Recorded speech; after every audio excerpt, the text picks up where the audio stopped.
Señores, buenas noches. Soy Luis Novarecio. Hasta las 22 los vamos a acompañar en Dicho Esto con Rosario Ayerdi, Nacho Ortelli y Martín Angulo. Ya contamos quiénes son nuestros invitados. Se está sentando Luis Tonelli, que nos va a ayudar a pensar qué les pasa. Creo que esta es la pregunta que hay que hacer. ¿Qué les pasa? No solo tenemos lo que ayer decíamos respecto de México y Brasil. Hoy se agregó el saludo del jefe del Estado argentino a un jefe de Estado peruano que no ha sido reconocido como tal. Diputados que están diciendo que hay que olvidarse del republicanismo y seguir adelante con lo que sea. La pregunta, ¿qué les pasa? Hoy va a transitar todo este programa y vamos rápidamente a 4 puntos centrales de la ciudad de Buenos Aires para saber qué es lo que sucede. En el primer lugar está Gabriel Prosperi, está en Casa de Gobierno ya el auto preparado para que Alberto Fernández deje el lugar. Es Gabriel Prosperi, ¿verdad? ¿Quién está allí? Perdón, Marcelo Padovani, buenas noches, ¿cómo estás? Hola Luis, buenas noches. Está por salir el presidente de la Nación, Alberto Fernández. Esto mientras ocurre adentro la reunión.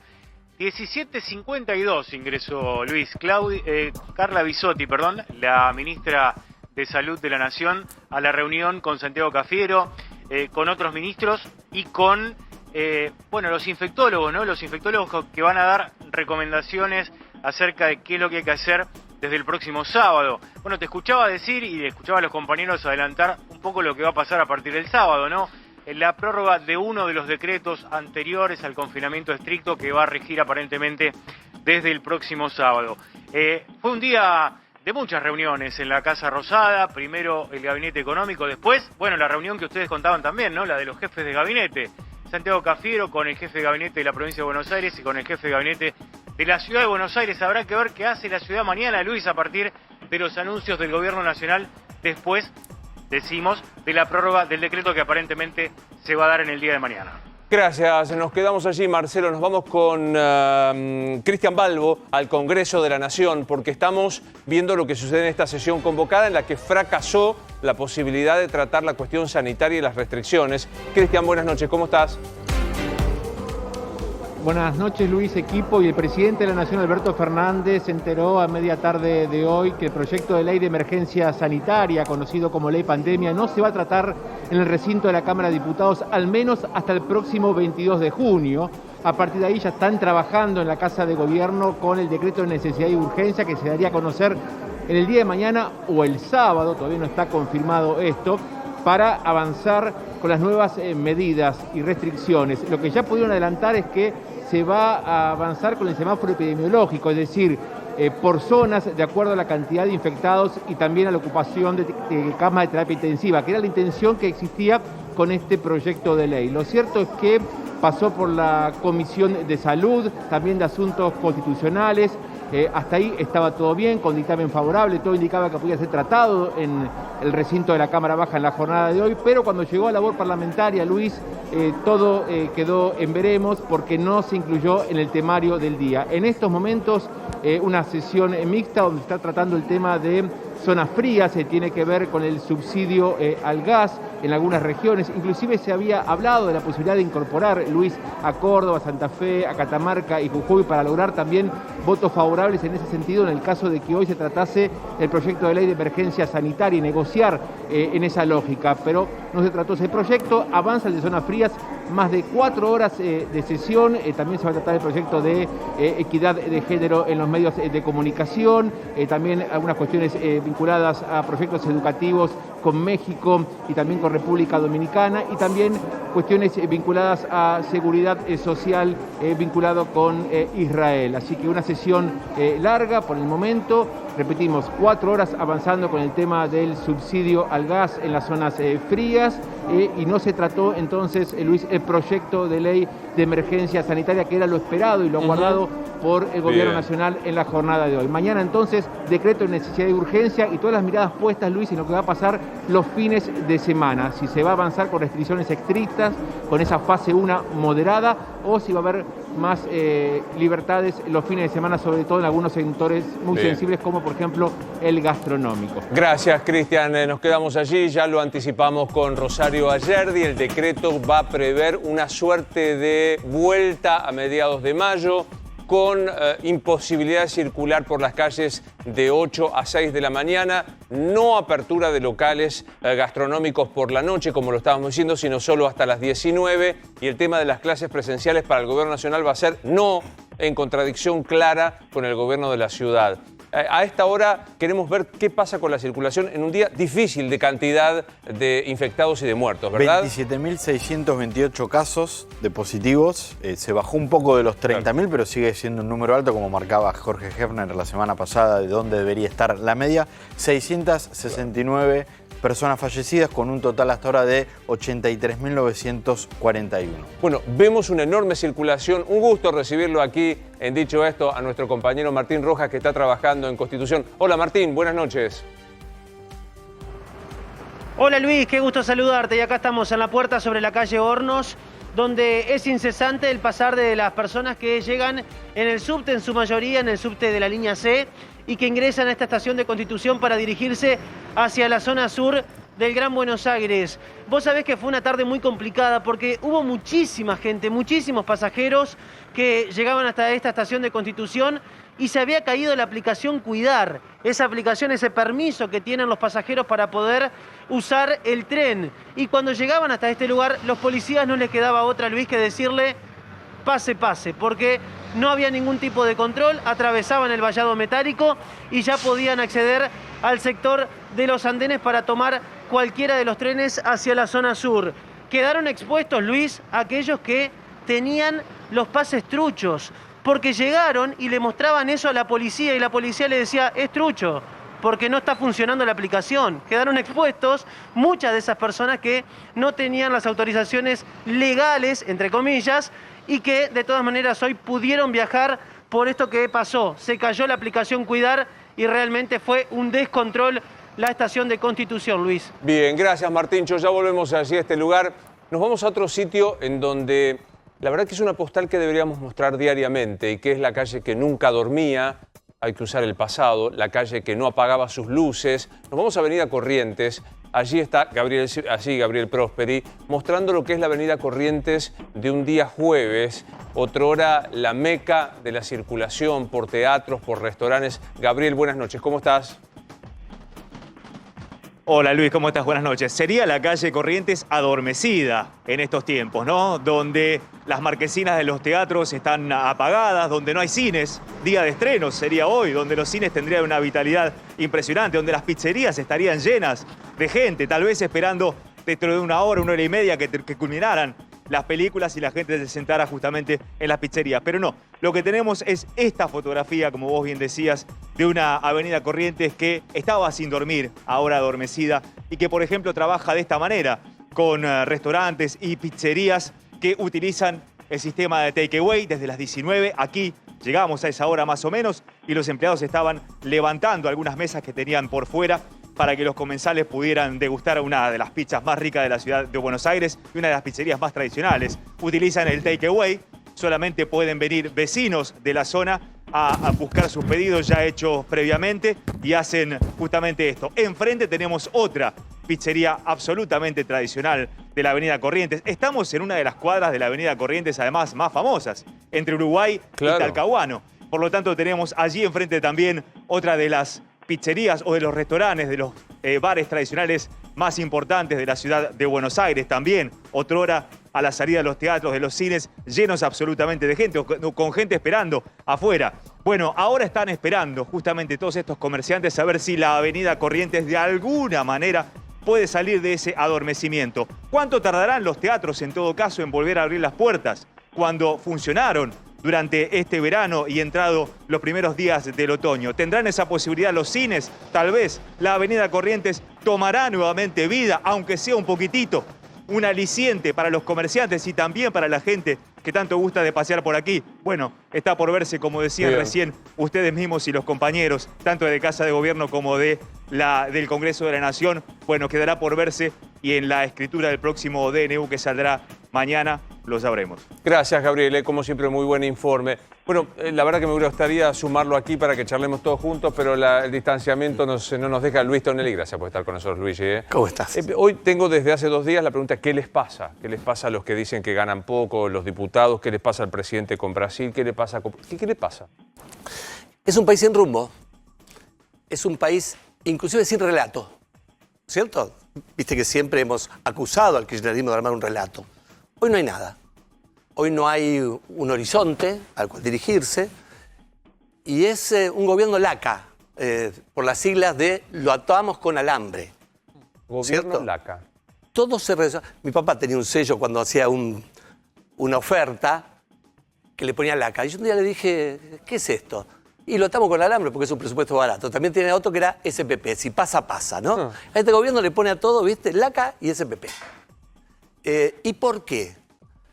Bueno, obviamente hay un problema de personalidad de Alberto Fernández y los presidentes contagian su personalidad al resto de la sociedad. Con Alfonsín estábamos todos persuadidos, con Menem usábamos todo corbata búlgara, con Kirchner pegábamos, después preguntábamos.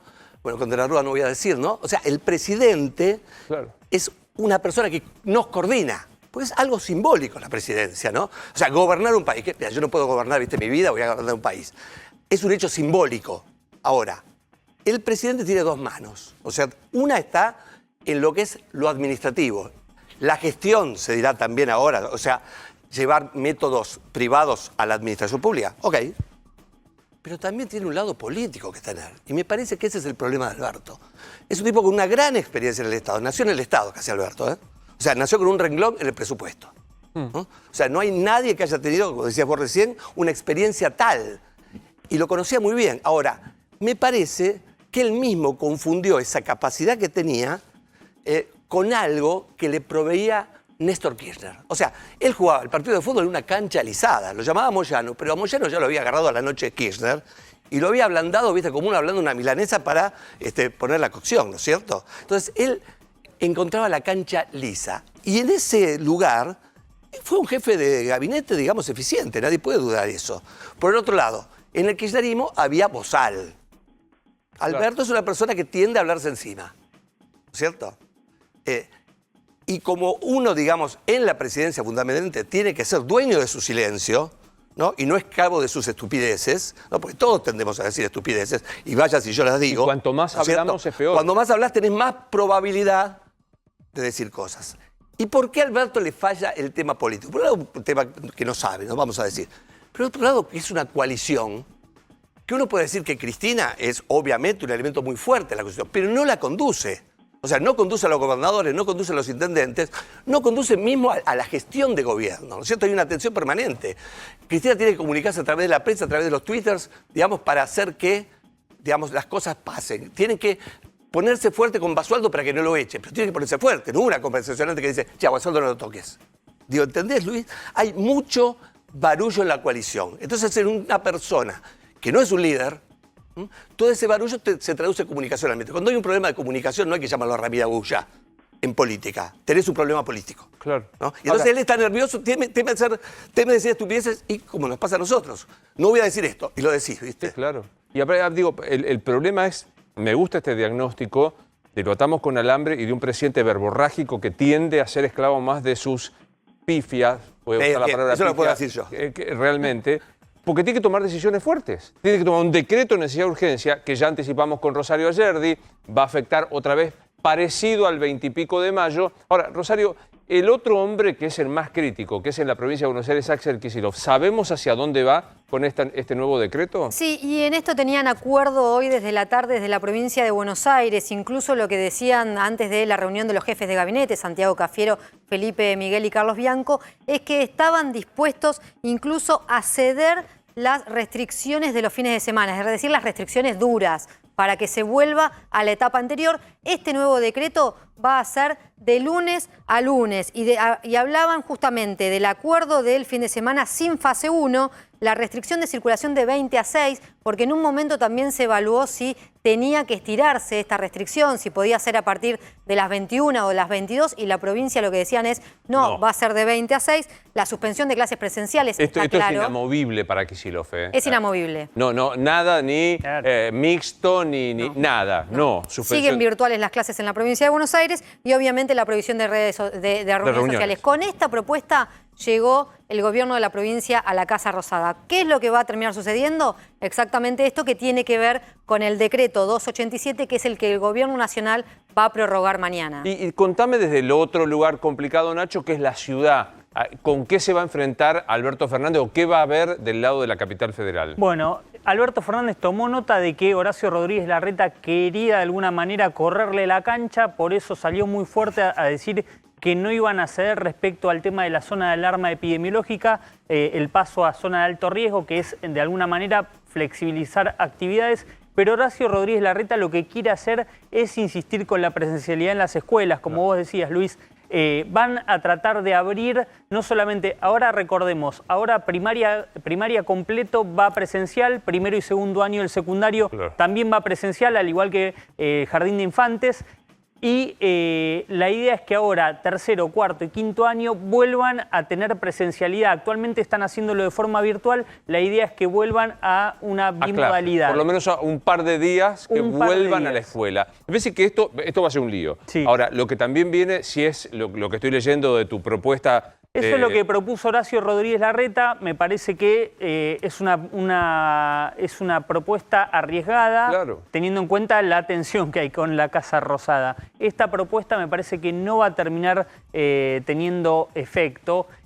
Sin fase 1 los fines de semana es algo en lo cual Kicillof, como bien decía Rosario, cedió un poquito. Y hoy en la mesa Carlos Bianco dijo que ellos no tenían objeciones respecto a la flexibilización los fines de semana, la apertura de shoppings. Me parece que eso es algo que, si Horacio Rodríguez Larreta avanza, vuelve el problema con Alberto Fernández. Pero me detengo un segundo acá para consultarte directamente. Sí. ¿Cabe la posibilidad que Larreta diga... fin de semana pueden abrir restaurantes y bares a la noche, el fin de semana? Bueno, se puede valer por el decreto, por la resolución de la Corte, pero hay que ver hasta qué punto se anima políticamente. Se anima? Claro, ¿cuánto se anima? Apertura de shoppings sería otra piedra de conflicto. Exactamente. La apertura de shoppings es algo que entienden en la Ciudad de Buenos Aires. Da mucho trabajo, genera mucho empleo, que ha sido uno de los sectores más afectados, pero también está dentro de las prohibiciones del decreto que va a firmar mañana Alberto Fernández del 287. Va a ser casi gemelo al 287, como adelantaba Rosario. Les propongo a todos y a Luis, por supuesto, también que nos sumemos para estar ya en línea el diputado nacional Luis Juez. Luis, buenas noches, ¿cómo estás? Hola, Luisito, maestro, ¿cómo va? Buenas noches, Bien. ¿Cómo andamos? Gracias por estar con nosotros. Yo estoy monotemático, pero viendo lo que pasa con las declaraciones del presidente, algunos colegas tuyos de la bancada del Frente de Todos, las contradicciones, mi pregunta es muy directa. ¿Qué le pasa a Alberto Fernández? ¿Qué le pasa al Frente de Todos?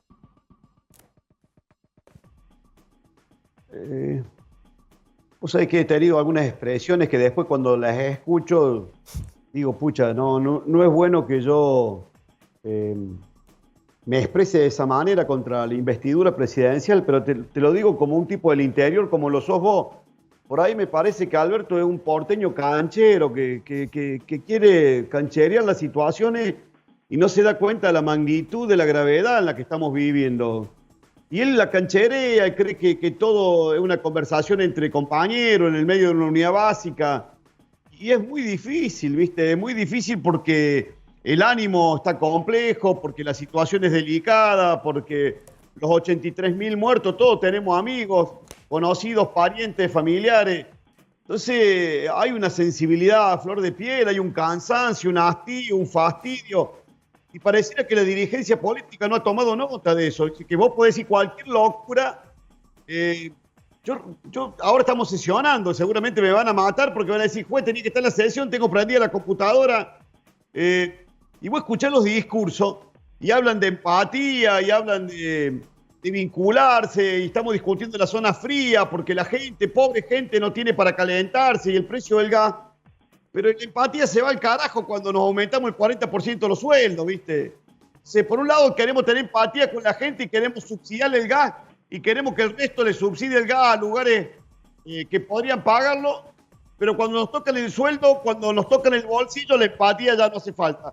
No sé qué está pasando, pero es un momento para recomponer relaciones con la gente. La gente está muy mal, Luis, te lo digo, la gente está fastidiosa, está enojada, pero claro, está cansada, está muy crispada. Yo la noto muy crispada.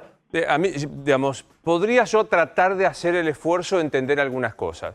El aumento de las dietas es, la verdad, que una tocada de trasero a la enorme mayoría que vio cerrado su negocio, que no pudo trabajar con el plomero, el laburante, el abogado, etcétera, etcétera. Puedo hacer el esfuerzo de decir, bueno, hace 2 años que hago el esfuerzo. los errores diplomáticos, digo, bueno, qué sé yo, la coalición no tiene claro si Hamás es terrorista y Venezuela es una dictadura. Ahora, lo que me impacta es que hay un escenario de casi 84.000 personas muertas, 27.000 infectados en el día de hoy, y siguen emitiendo decretos de necesidad de urgencia que la gente desconoce por fastidio, presencialmente porque quiere sobrevivir, y siguen jugando como que el rey no está desnudo y está desnudo. Esto es lo que me impacta. Y a eso súmale, Luis, como si eso fuera poco, porque la tragedia tiene características inconmensurables, a eso súmale que la gente le ha perdido la credibilidad. La gente y para colmo es un momento tan delicado. Acá en Córdoba estamos viviendo un momento sanitario tan complejo, tan delicado, que claramente este es el momento donde vos tenías que tener una conducta construida a partir de la autoridad. Entonces el presidente quiere una ley de superpoderes, un DNU cada vez más restrictivo, pero lo que ha destruido el presidente es su contrato con la gente. Entonces ya no hay forma, no es por una ley o por un DNU. Él tiene que reconstruir su relación en un momento muy complejo, porque todo ha sido una gran mentira, las vacunas, los contratos, la relación. El gobierno, el presidente fue el que se puso la vara muy alta. Él habló de cuántos íbamos a tener vacunados, cuántas vacunas íbamos a tener. Él dijo que íbamos a tener... Ahí tenemos un problema con la conexión. Pues sí. No, tenemos una conexión. Te vamos a dar una conexión. Porque, claro, ahora vamos a tratar de recuperar. El propio presidente, decía juez, estableció una vara. Hay una vara tremenda que es, prefiero 10% más de pobreza y no 100.000 muertos. Y cumplió las dos cosas. Así es, así es. Mira, las promesas son un instrumento de la política, porque el futuro se hace convenciendo, ¿no? Y aunando voluntades.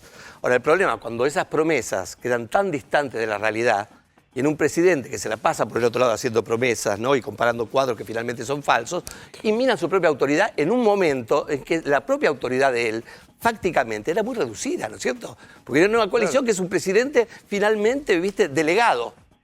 Es un presidente delegado, técnicamente, ¿no es cierto? Porque él solo se presentaba a elecciones, ¿viste? Digamos, no voy a decir que yo sacaba más votos porque no me conoce nadie, pero iba a tener pocos votos. El problema, Luis, también es que la situación es gravísima. El 2001 se rompió todo, pero por una devaluación. Hubo un problema de precios relativos. Acá no es que se paralizó la economía, se paralizó la sociedad. Claro. Rompiste la oferta, rompiste la demanda, rompiste el mercado, rompiste todo, ¿no? O sea, la situación, digamos, ¿qué te puedo decir?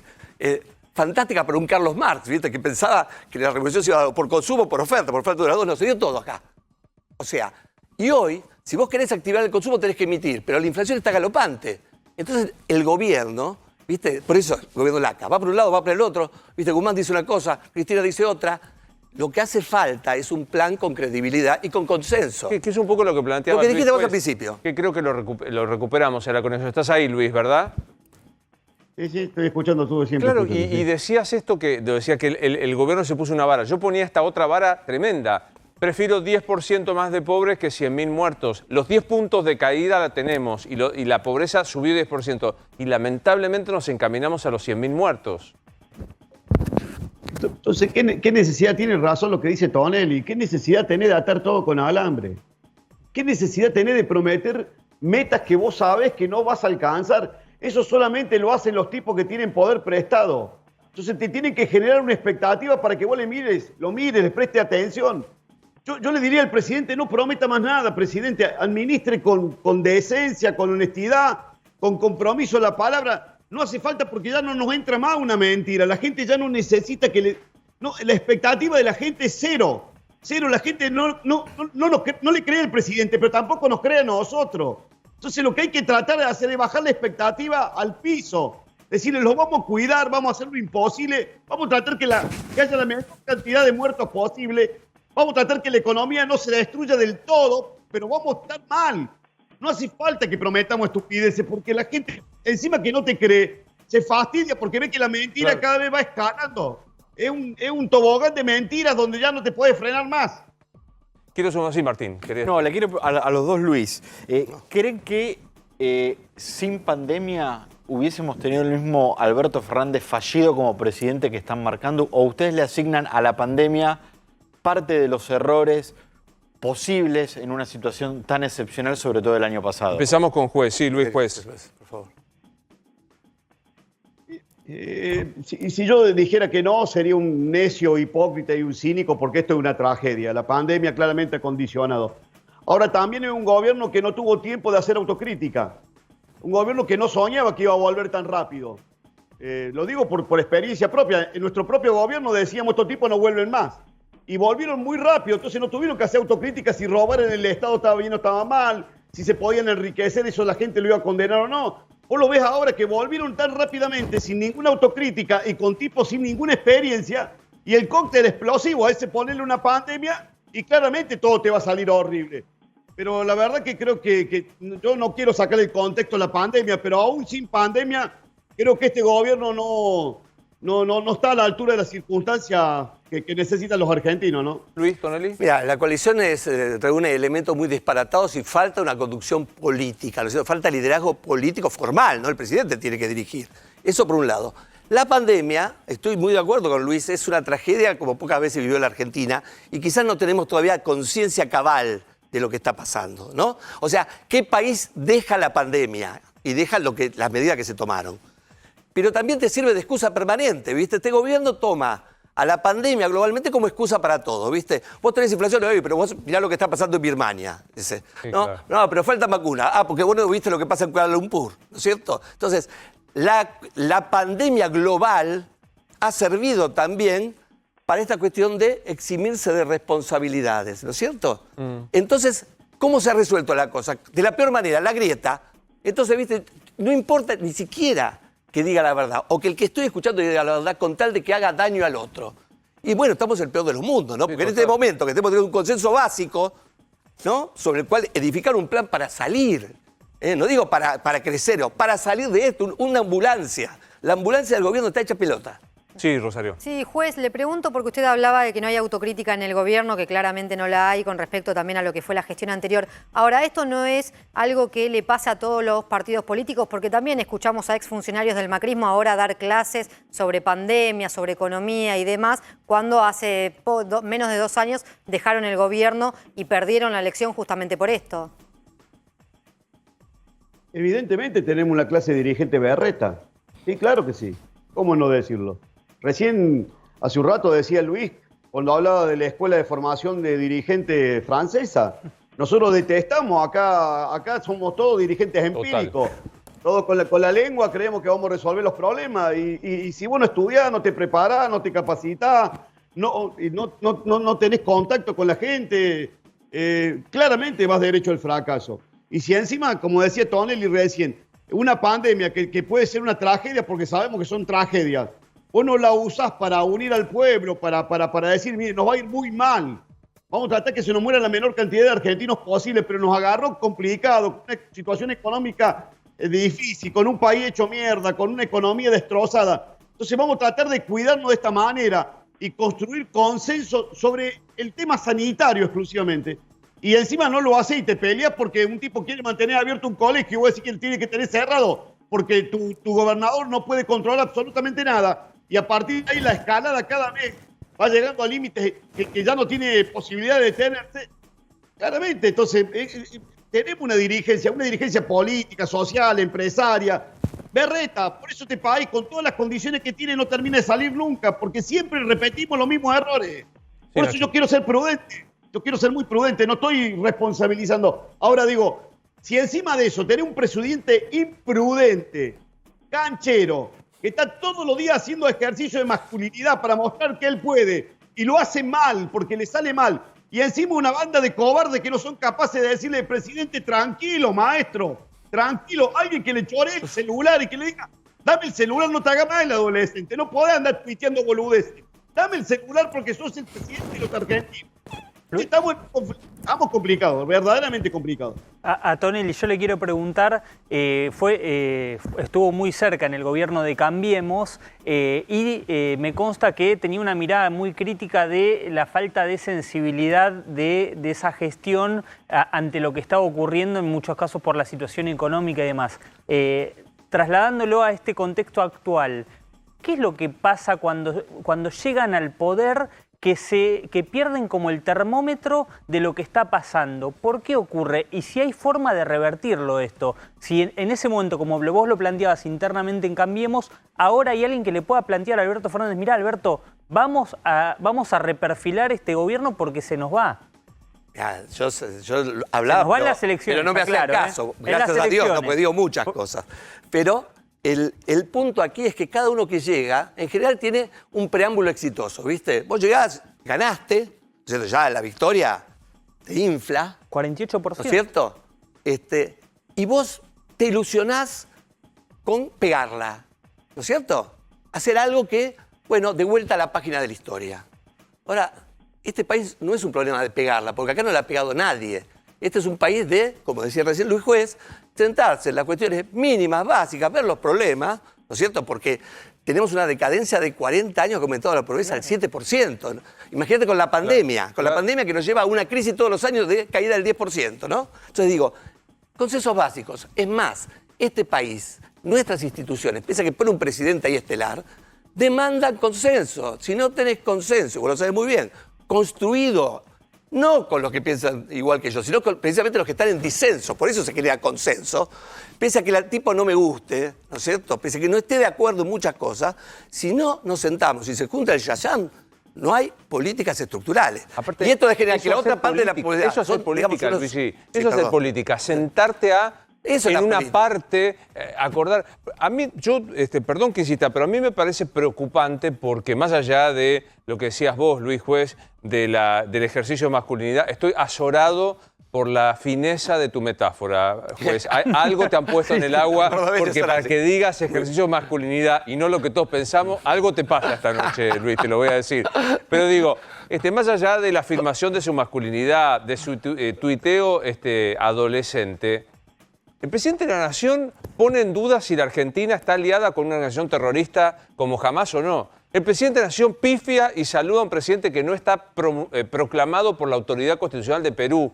El presidente ofende al mayor socio económico que tiene Argentina, que es Brasil, y se enemista con un socio estratégico como es México del ALCA. Digamos, ya esto no es ni adolescencia ni macho cabrío. A mí es algo peor o es algo distinto. Pero es cierto, estoy con un puré de Valium para no irme al pasto, pero quiero decir una cosa, Luis, tiene que ver también, cuando yo te hablo de un ejercicio soberano de masculinidad, tiene que ver con una sobreactuación ideológica de un presidente que es de derecha, pero los que lo conducen necesita que él tenga demostraciones siempre. ¿Por qué se apura en saludarlo al presidente electo o al supuesto presidente electo del Perú? Porque es un tipo de izquierda. Si hubiese sido Keiko, el tipo no la está saludando. ¿Por qué dice las cosas que dice cuando dice que se terminó el capitalismo y sin embargo va y se abraza con Macron? Lo que dice del Estado de Israel, sin embargo, siempre un tipo que está queriendo agradarle a todo el mundo, Luis. Alberto Fernández, como tiene una personalidad prestada, necesita agradarle a su interlocutor. Entonces, si hoy está hablando con Putin, el tipo es de la Unión de Repúblicas Socialistas Soviéticas. Si mañana tiene que hablar por Pfizer con Biden, el tipo, Trump, es de izquierda al lado de él. Entonces termina sobreactuando. Y después cuando viene acá, lo ponen en vereda y le dicen, mirá que nosotros queremos ir por izquierda. Entonces termina siempre con un discurso que no convence ni a propio ni a extraño. Es la típica conducta del converso. El tipo que como el poder no es propio, tiene que ejercer siempre esa masculinidad que digo yo para mostrar que ejerce. Y se pasa de pícaro. Ahora, la verdad pero dijiste algo que no sé si fue un fallido o no, pero que me parece muy interesante. No es que tiene el poder prestado, dijiste tiene la personalidad prestada. Sí, claro, yo lo conozco a Alberto Fernández y quiero ser muy respetuoso, porque este no es el Alberto Fernández que yo conocí. Yo conocí un jefe de gabinete cuando fui intendente de Córdoba, inteligentísimo, astuto, pero es cierto lo que dice Tonelli. Lo que pasa es que un jefe de gabinete opera después que el tipo que tiene la autoridad. Nadie podía negar que Kirchner tenía autoridad, que era un tipo que hasta ejercía la autoridad de una manera casi brutal. Entonces cualquiera le era jefe de gabinete. Ahora este tipo tiene que él conducir. Pero como no puede conducir, porque claramente él no tiene la conducción del timón del barco, y esta no es una cuestión peyorativa, ya a esta altura del partido, después de 18 meses, sería un necio si yo te dijera, no, ¿dónde está el poder? El poder no lo ejerce Alberto. Alberto claramente es un instrumento de los que toman las decisiones. Entonces el tipo siempre está queriendo agradar a ese sector y lo hace mal, y lo hace de manera berreta, lo hace equivocadamente, lo hace improlijamente, pero lo hace queriendo generar situaciones que inclusive me pongo a pensar, porque conozco a esos pibes de la Cámpora cuando eran criatura, deben estar envenenados, porque lo peor que le puede hacer a ese progresismo berreta es tener definiciones como la de Alberto, que son absolutamente inconsistentes, que no tienen fundamentos teóricos, ideológicos, son una babaza que no sabe cómo sostenerla. Y eso nos está trayendo muchos problemas, muchos problemas. Da un paso más, y también quiero compartirlo con Tonelli, da un paso más, Luis Juez, esta incomodidad, ¿crees que también está en la sede del poder de Cristina Fernández? O sea, Cristina Fernández, para vos, o por lo que sepas, ¿está incómoda con este juego de contradicciones permanentes de Alberto? Pero vos qué crees, Luis. Yo no tengo nada, no tengo ningún afecto por Cristina y lo tengo que saber y te lo digo públicamente y vos sabés que no comparto con ella. Me incomoda su soberbia, su arrogancia, su visión sesgada de la realidad. Pero debe estar muy incómoda. Debe estar muy incómoda con un tipo que necesariamente se mete en quilombos. La mina debe estar, los tipos le deben decir, pero, a ver, voy a ser guaso, pero anoche debe estar viendo televisión cuando lo escuchó decir esto, que los brasileros vienen de la selva. Debe decir, pero escuchá las boludeces que dice este tipo, por Dios. Ahora va a venir hasta Tarzán, no va a cagar trompada.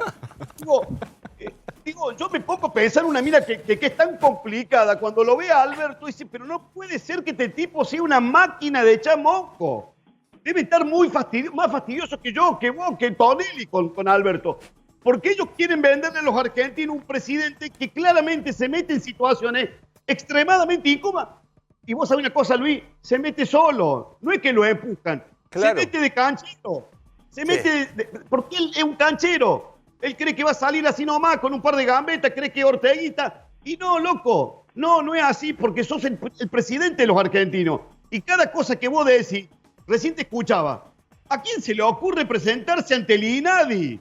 Es una sobreactuación estúpida. Pero aparte de una torpeza jurídica, corregime Luis, de una torpeza jurídica que un alumno de primer año de la facultad te dice, no podés, ¿qué te vas a presentar ante un órgano que finalmente puede ser administrativamente recurrirte a vos mismo? Yo no entiendo, de verdad no lo entiendo. Pero aparte, ¿qué capacidad tiene el INADI para generarle una sanción con respecto a quien se siente damnificado, que puede ser los brasileños, los mexicanos o cualquier latinoamericano? O sea, ¿qué puede hacer? A ver, ¿qué puede hacer la chica Donda para consolarlo a Bolsonaro? Levanta el teléfono y pedile disculpas a Bolsonaro al pedo porque se la dejaste picando a Bolsonaro. Vos dejale picando, yo sé que a vos no te gusta el fútbol, pero dejásela picando a un brasilero al borde de la 18. Te la clava en el ángulo, viejo. Hasta yo lo entiendo. Mirá lo que será la cosa. Yo entiendo la metáfora. Lo mismo, sé que está por hablar Máximo Kirchner en la Cámara y me gustaría compartir un par de minutos porque también es una voz poco escuchada. Sí, claro. Están debatiendo ahora, Luis, el tema de la tarifa plana del gas, ¿no es cierto? Oh, una berretada. Y te pone en el peor de los lugares. Sí. Porque yo estoy en contra de los pobres que viven en el sur, en zona fría. Pero dejemos de repartir lo que no tenemos en este país, por Dios. Me aguantás un segundo y me lo explicás porque digo, está hablando el diputado Máximo Kirchner. De las intervenciones de diferentes diputadas y diputados de diferentes espacios políticos, muchos de ellos saltando fronteras y acompañando un proyecto que fundamentalmente no es de un espacio político en particular, sino que incluso lo precede muchas veces en diferentes tipos de luchas de ciudadanos y ciudadanas que se fueron organizando en sus comunidades para poder elevar la calidad de vida del conjunto. Muchas veces el conjunto de una sociedad es beneficiada por la lucha y la organización que llevan argentinas y argentinos. Creo que las explicaciones técnicas que dio, por ejemplo, el diputado Rodríguez, el diputado Ramón, Schwinn y tantos otros, adhiero y no vamos a hacer una repetición continua de todo. Sí hay algunas cositas interesantes, algunos datos interesantes respecto de algo que volvemos a considerar un servicio público, porque muchas veces algunos espacios políticos piensan que al estar privatizados pierden el fin para el que existen: la luz, el gas, el agua. Entonces creo que recuperar la noción de lo que significa un servicio público para una comunidad es importantísimo, y que esta medida va en ese sentido. Es algo que ingresa directamente en cada hogar de cada argentino y argentina, piense como piense, vote como vote, mire el canal que mire. Es un beneficio directo, es un beneficio que aparte libera ingresos de las familias. Esa liberación de los ingresos les permite muchas veces, y va a permitir esta medida, a muchas abuelas y abuelos, por ejemplo, como decía la intendenta de Tejedor, de pensar que le pueda comprar un pijama más al nieto, a la nieta, de comprarle algún juguete, de darse un pequeño gusto en medio también de una situación, como todos sabemos, no deseada por nadie, que es la pandemia y las restricciones afectivas y económicas que la misma ha generado globalmente. Se incorporan 3.1 millones de hogares, familias, con diferentes dificultades, con anhelos y sueños, que si el Senado es expeditivo rápidamente podrán verlo reflejada en la factura cuando llegue en unos meses más. Lo maravilloso aparte que tiene esta ley es que cuando uno revisa qué lugares son incorporados, qué lugares van a ser beneficiados, la mitad de esos hogares pertenecen, por ejemplo, 1.7 millones, compuesto, por ejemplo, por la ciudad de Córdoba, que ustedes saben, por ejemplo, si uno mira el resultado electoral del 2019, nos pasearon de un lado para el otro. Así que podríamos pensar que quizás cuando alguien habla de discrecionalidad o medida electoralista no lo haría. Pero sin embargo, según el mapa y según lo que han explicado técnicamente, la ciudad de Córdoba ingresa. También ingresa, por ejemplo, la provincia de Mendoza. El presidente incluso de la Unión Cívica Radical es el exgobernador y el mandamás de la provincia. Ingresa Bahía Blanca también, gobernada por Cambiemos. Silencio. Ingresa Mar del Plata, también gobernada por Cambiemos. Ingresa Tandil, también gobernada por Cambiemos. Incluso en alguna entrevista el expresidente Macri recordaba, cuando justificaba los aumentos o aumentazos o tarifazos, que la abuela para cuidar Blanco Villegas, como Máximo tenía Kirchner también hacía alusión a lo que está pasando en este momento. ¿Me explicás, Luis, de qué va este proyecto que intenta, según la expresión de deseos, morigerar la tarifa de gas en el sur, en las zonas más frías? Primero, permitime que te diga que este pibe no sabe lo que es pagar una boleta de luz. O sea, que no nos mete el dedo en la boca. No hay 1.700.000 cordobeses que se van a ver beneficiados. Pero si así fuera, las cosas no es repartir lo que no tenés. Alguna vez tenemos que ser serios. Serios, no podés seguir repartiendo lo que no tenés, prometiendo con criterio electoral y diciendo, bueno, le damos también a Tandil, le damos a Bahía Blanca, le damos a Córdoba, le damos... Como si ellos fueran los dueños. ¿Sabe Máximo que la tarifa de luz en Córdoba es casi 4 veces más que en el departamento de la madre de él? Que en Puerto Madero, donde él vive, nosotros cualquier hogar de Córdoba, pobre o rico, paga 4 veces más de luz. Y eso pasa en cualquier lugar del interior de la República Argentina. Sí, señor. Eso es una actitud demagógica, clientelar, que tiene que ver con las elecciones. Entonces, todo lo que venga de acá hasta diciembre va a tener que ver con el criterio electoral. Entonces, dijimos, este tema hay que discutirlo en profundidad.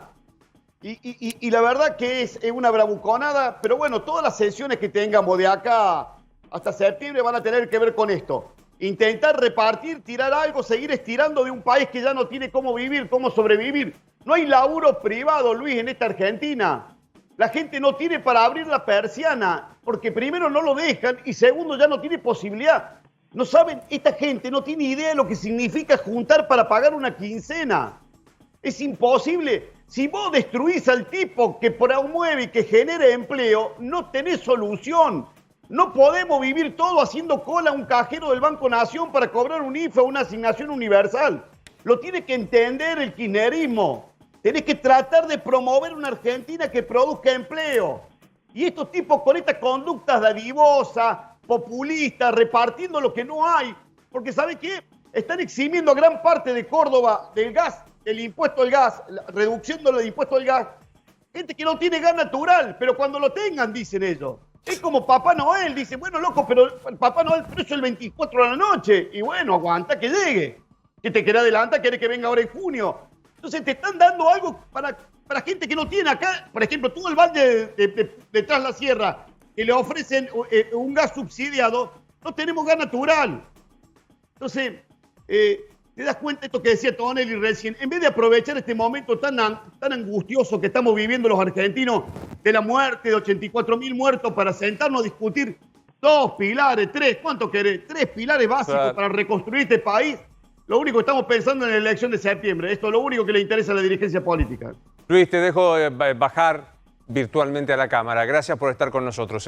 Bueno, un abrazo. Gracias a ustedes. Hasta luego. Es muy complejo, ¿no? Pues yo decía, creo que Canosa planteaba en el pase, Luis, tirémosle una idea, un salvavidas para que Alberto pueda reconstruir. Yo creo que es de verdad. Es un momento tremendamente difícil, ¿no es cierto? Para eso, digamos, para ponerlo en un contexto, ¿no es cierto? Esto no es que cualquiera llegue y gobierna. Vos tenés, nomás en economía, por un lado, generar la actividad es con papelito, es con el peso. Claro. Pero también tenés una inflación galopante, o sea, tenés una hiperestanflación. Entonces, no es fácil. El contexto de la pandemia no es fácil para el mundo. Ahora, el problema es que acá tenés errores no forzados. Errores no forzados, digamos, que son dramáticos, que erosionan la autoridad presidencial de una manera impresionante cuando lo que necesitas es autoridad presidencial. Yo me gustaría que compartiéramos todos juntos, ¿no? Son ejemplos pequeños. Algunos dicen, son pequeñas cosas. A mí no me parecen pequeñas. En la sucesión, en la repetición, digo, no, claro, de funcionarios más. Hoy escuchamos a una diputada, te voy a complicar, diré, una diputada hablando sobre el tema de la cuestión sanitaria y que dice, pues tampoco la República es tan importante. Cuando vos me digas, la escuchamos, a esta diputada que... Carolina Gailard. Gailard, la diputada Gailard, que decía esto, mira. La verdad que hoy la población argentina necesita que los cuidemos, no necesita que estemos preocupados en el republicanismo. ¿Dónde queda el republicanismo si la gente se está muriendo? Entonces, les pido un llamo a la reflexión de la oposición. Esto me parece que es interesante, es poner como dicotomía. La República no ayuda, no hinchemos con las leyes, la división de poderes, la publicidad de los actos de gobierno. Hagamos nosotros lo que tenemos que hacer, porque yo sé cómo se cuida la gente. Mira, nuestra grieta es, yo diría, prepolítica.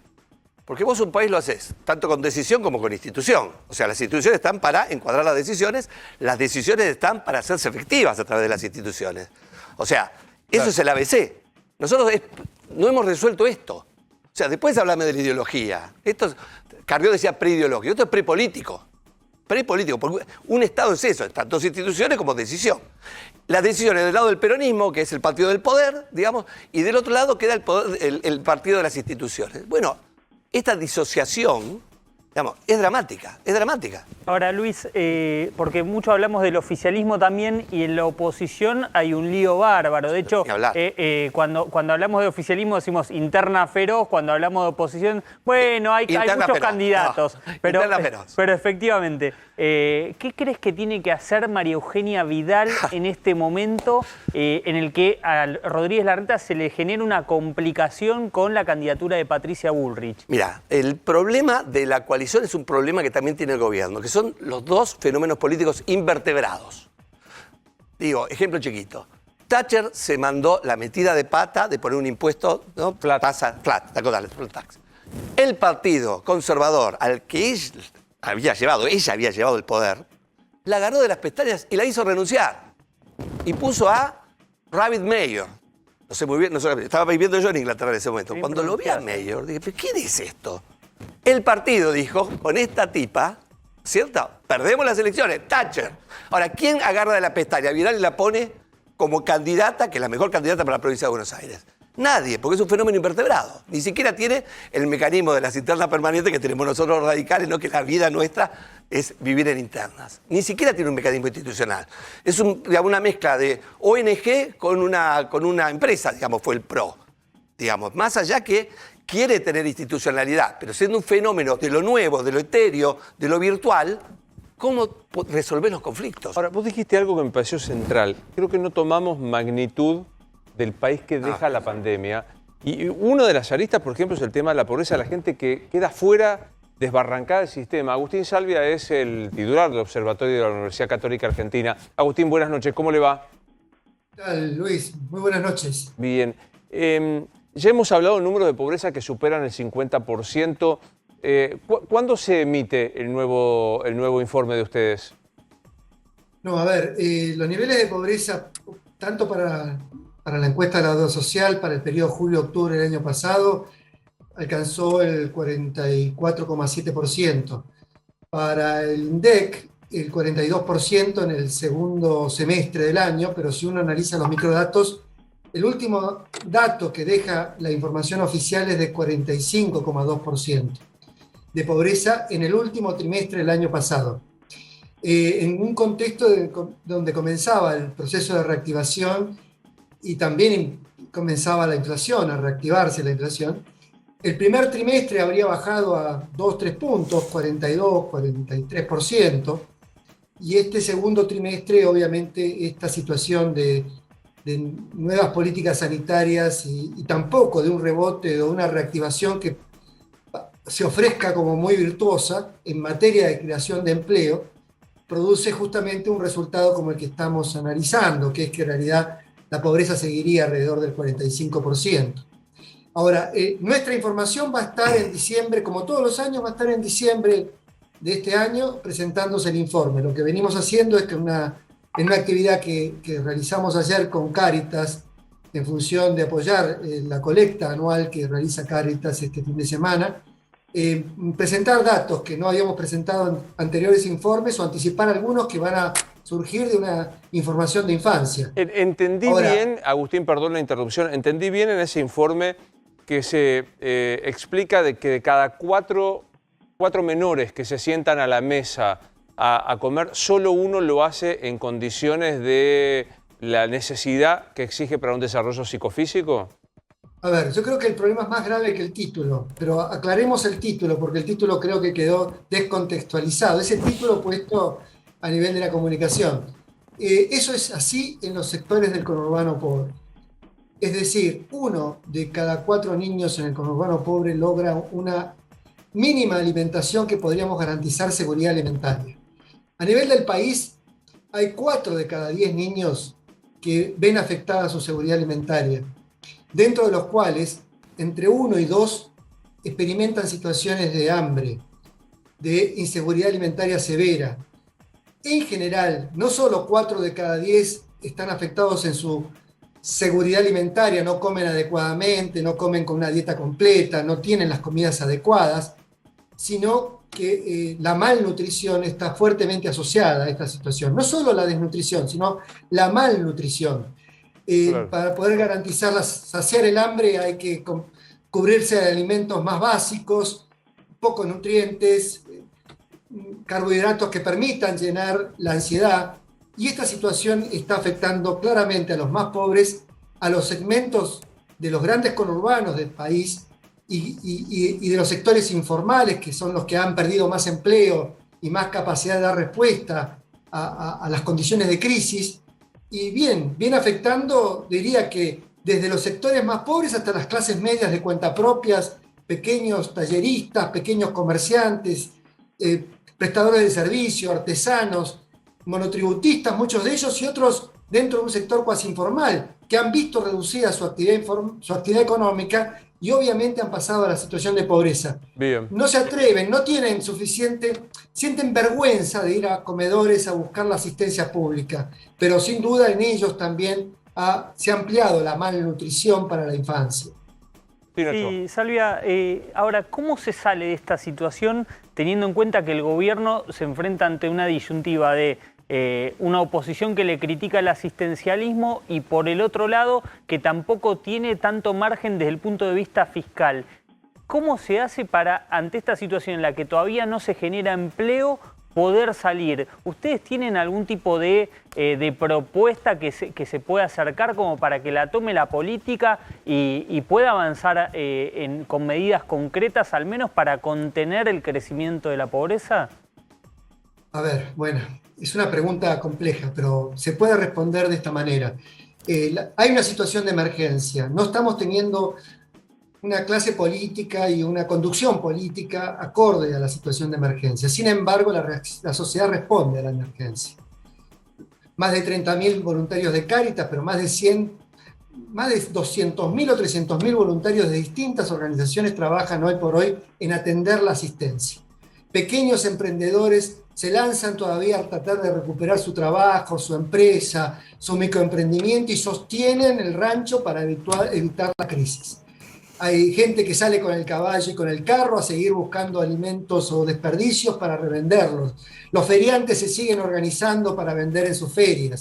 El trabajador sigue yendo a su casa, de su casa al trabajo para generar alguna posibilidad de ingresos para la familia. Hay una sociedad que se defiende frente a la crisis. Lo que no tenemos, y esto posiblemente podríamos pensar que podríamos necesitar más asistencia. Y es cierto, eventualmente frente a esta crisis, tal vez más asistencia pública sea necesaria, pero no es para nada suficiente en función de garantizar el día después. Tenemos que empezar a crear trabajo de como sea. Es decir, el trabajo hoy por hoy tendríamos que potenciar a la pequeña y mediana empresa, fomentar la creación de trabajo en la economía social. La pobreza demanda más trabajos de cuidado. Las empresas demandan más trabajo para empezar a construir lazos de vínculos entre la posibilidad de un trabajador que se vincula a una empresa y que tiene confianza en que mañana va a poder vender su producto. Esa política requiere de horizontes de certidumbre. Es política más que una medida concreta. Es la construcción de una política que construya la idea de un plan estratégico, de que vamos todos juntos en función de construir una solución a la emergencia y al día después. Ahora, esa construcción se hace con acuerdos políticos. Esa construcción de acuerdos políticos necesita líderes políticos. Totalmente. Agustín, como siempre, un placer escucharlo. Le dejamos un gran saludo. Un abrazo, Luis. Muchas gracias. Hasta luego. Agustín Salvia del Observatorio de la Universidad Católica. Bueno, vamos a hacer una pequeña pausa. Tras la pausa vamos a tratar de ponerte negro sobre blanco qué va a pasar mañana, donde se va a anunciar en el Poder... Se dice negro sobre blanco, no blanco sobre negro. Ya te veo que me estás haciendo bullying. Me estás haciendo... Los dos me están haciendo bullying. Se dice, ¿no es cierto? Que es negro sobre blanco. Porque si no blanco sobre negro no el orden de los factores no altera el producto. No, en este caso sí. No. Te vamos a explicar lo más claramente posible qué va a pasar a partir del sábado con el cese del actual decreto. ¿Qué va a pasar? ¿Va a haber clases? ¿No va a haber clases? ¿Qué pasa con la secundaria? ¿Transporte público? ¿Vas a poder abrir tu bar o tu restaurante a la noche? Tras la pausa y seguimos hablando con Luis Tonelli, que le pone racionalidad a toda la cosa. Enseguida volvemos. Jueves es buen día porque siempre tengo la posibilidad de saludar al profesor Juan Carlos de Pablo. Profe, buenas noches, ¿cómo estás? Todo perfecto, querido, todo perfecto. ¿Ha visto? Bueno, gracias por todo, entonces no sé qué decirte después. No, pero digo, estamos perfectos. Precio, ya sabemos, no hay precio relativo, inflación, galopa a paso redoblado y sin que aparezca nada en el medio. Efectivamente. Si vos te fijás las últimas medidas en materia comercial, donde dicen que hicieron un acuerdo con 24 empresas referidas a 70 artículos, vos decís, flaco, me parece que hasta la posibilidad de interacción, ni digo de presión sobre las empresas, lo están, digamos, perdiendo. No estoy diciendo que tiene que ser la base de una política antiinflacionaria, pero estoy diciendo, es un síntoma de cómo es la interacción entre una porción del equipo económico y el empresariado. ¿Hay algún orejeo de algo del equipo económico? Te leí hoy diciendo que la parálisis del equipo económico era pavorosa. Sí, no sé si dije pavorosa, pero cierta la parálisis. Y es totalmente entendible. Luis, cuando un ministro, un secretario mira para arriba en busca de pistas políticas, no las encuentra. ¿Qué hace el ser humano? Arruga. El ejemplo más interesante que tengo desde el punto de vista internacional es Watergate. Watergate fueron 2 años desde que fue descubierto hasta que renunció Nixon. En la memoria, Henry Kissinger, que era secretario de Estado, decía business as usual. Los americanos cuando dicen business as usual, quiere decir acá no ha pasado nada, es todo al contrario. Entonces, las muecas sirven. Viene el presidente, lo saludan, 21 cañonazos, pero la sustancia, ¿dónde está? Se pierde. Entonces, vos lo que tenés que esperar en las actuales condiciones es la parálisis. A caballo de lo cual no tenemos un ministro, se miran entre ellos, cada uno tiene sus propias iniciativas, es muy complicado. Y a mí me gusta decir, lo que ves es, no es que hay una genialidad, y vos y yo somos 2 tipos tan limitados que no podemos ver la genialidad. No, es esto. Vos mencionabas el tema del presidente del gobierno español y etcétera, etcétera. Sustancialmente, ¿hubo algo? Porque alguien que venía en la comitiva me dijo, mirá, primero el presidente del gobierno español salió de una situación política interna propia muy difícil y le vino bien alejarse bastantes kilómetros. Y segundo, de lo que hay nuevo, de lo que se dice nuevo, nada. Es lo que tenés que esperar. ¿Vos te imaginás si un empresario que no tiene un mango, un empresario español que no tiene un mango en la Argentina, vino acá con el presidente de España? ¿A qué? A hacerle compañía. Ahora, el representante de una empresa española que tiene intereses acá, viene para saludar al presidente, nadie se quiere pelear con un presidente, para hacerle reclamos, para ver cosas, para decir, ella está ahí, nada más que eso. En el medio hay un lenguaje diplomático, muy bien, estamos con ustedes, pero eso, ¿qué sustancia tiene eso? ¿Cómo repercute económicamente los sopapos que el presidente argentino le da ahora al pueblo y también al gobierno brasileño, el mayor socio económico que tiene la Argentina? Mira, no creo, porque la cuestión es agregar. Si vos tuvieras un presidente prolijo hasta de ayer que dijo esto, la gente diría, oye, lamentablemente no sorprende. Entonces vos decís, agrega. Y me parece que tuvo más implicancia en el plano humorístico, ¿viste? Claro. Que lo que es, digamos así, la sustancia. Ahora, ¿qué le diría vos al presidente? Le diría, Alberto, conocete.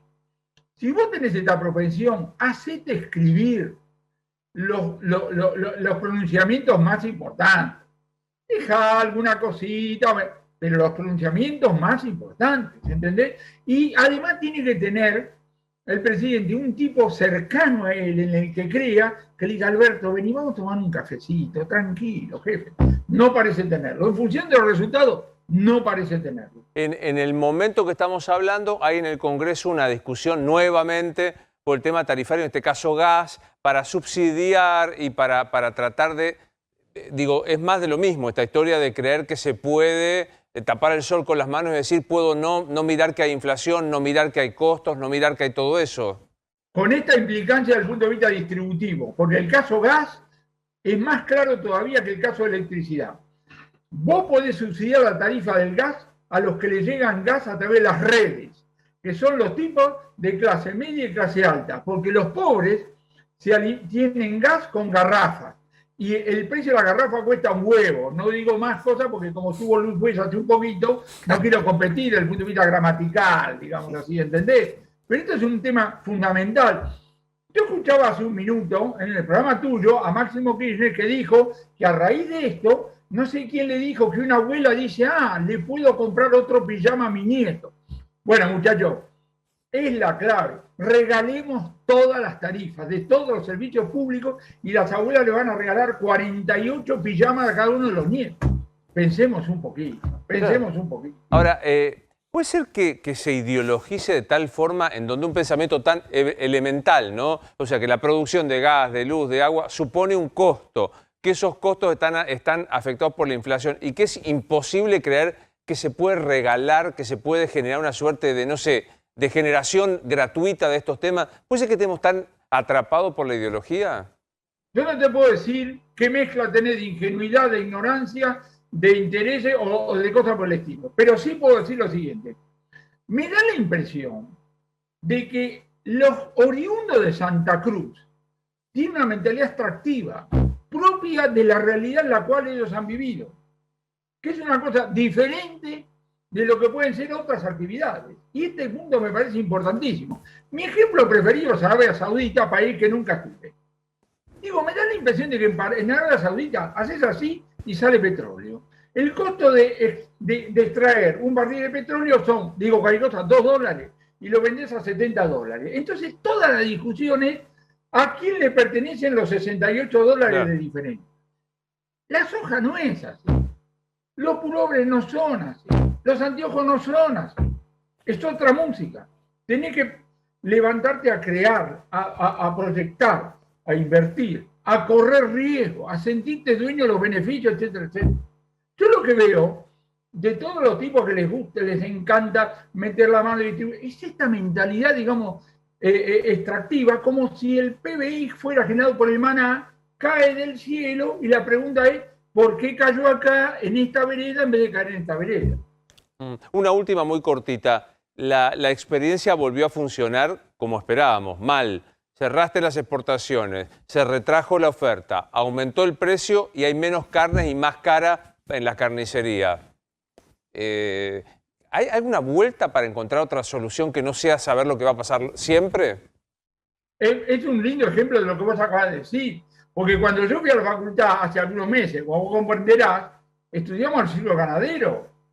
Y cuando vos metías la mano con eso, o los ingleses, en aquella época los ingleses, gran destino exportador de carne argentina, descubrían Astosa cada tanto, cuando ellos tenían problemas de ganadería. Entonces, en el corto plazo, vos eras Gardel. ¿Por qué? Porque se volcaba al mercado interno, porque el ganadero, creyendo que iba a bajar el precio de la hacienda, liquidaba más rápido, con lo cual vos decías, oiga, porque yo le explico a los alumnos de la universidad que en cualquier producto vos bajás el precio y disminuye la cantidad ofrecida. En el corto plazo, con la carne vacuna ocurre lo contrario. Bajás el precio y aumenta la faena. Con lo cual decís, pero estoy para el Nobel. Pero porque te estás comiendo el stock. Después de un par de años se da vuelta, el ciclo entra en la fase de recuperación y fíjate, en el anterior experimento, los argentinos disminuyen el stock de ganado vacuno en 12 millones de unidades. Claro, obvio. Y bueno, y después hubo que volver, digamos así, para atrás, ¿no? Sí, con ese mal gusto de las vacas de tardar tanto para hacer los terneros. Podrían ir generando un proceso un poco más veloz, sí, la ¿no? biología, viste que la biología nos juega malas pasadas. Es la verdad, qué mal gusto el de la... Es el título de la columna. Una vez, 30 segundos sobre claro. esto. Una vez leí una cosa, una de las asimetrías dramáticas que tenemos en la vida. Se necesitan segundos para destruir un edificio de no sé cuántos pisos. Pones una bomba. Se necesitan años para construirlo. Acuérdate. Te mando un abrazo. Chao, querido. Nos vemos la semana que viene. Igualmente. Quiero que después hablemos un poco de qué va a pasar a partir del nuevo decreto y dejo planteado, el decreto que haya va a ser cumplido, va a tener efecto, el presidente va a tener legitimidad de ejercicio para plantear este decreto. Lo hacemos después de la pausa.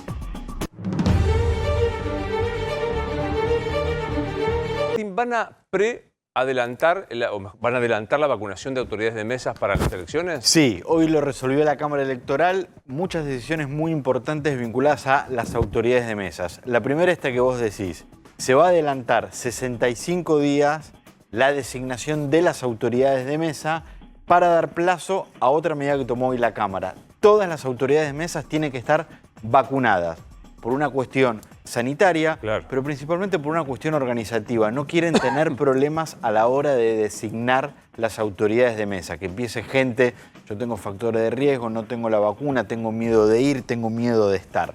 Por eso la Cámara dice 65 días antes y todas las autoridades de mesa vacunadas. Otra decisión, solo van a ser autoridades de mesa designadas personas de entre 18 y 55 años.